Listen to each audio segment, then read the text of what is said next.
Sa number 3, 11 tanan ka mga barangay sa Central kag Northern Bacolod City ang nahalitan sa pagbaha sang kahapon nga adlaw.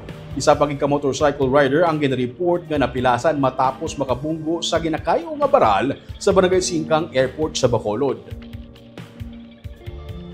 Base sa datos sa ginpagawa sa Disaster Risk Reduction and Management Office ng Bacolod, ang mga apektado nga lugar amo ang Barangay 3, 4, 8, 9, 10, 12, 14, 19, 20, Mandalagan kag Villamonte. Suno kay Dr. Laarni Pornan, ang head sang DRRMO Bacolod, nagtaas ang levels ng tubig sa may Carvic sa may Barangay Mandalagan bangod malawig na nga panahon nga wala madredge ang suba malapit sa lugar. Ginmonitor man sa mga otoridad ang suba sa GK Village nga bisan wala nag-awas mayara sa gihapon sa mga residente nga nag-evacuate bilang precautionary measure. Ginpahayag ni Pornan nga parayon ang monitoring kag dredging operations ng DRRMO sa mga suba kag kanal sa syudad para mapahagan-hagan ang epekto sa pagbaha sa masunod nga mga inadlaw.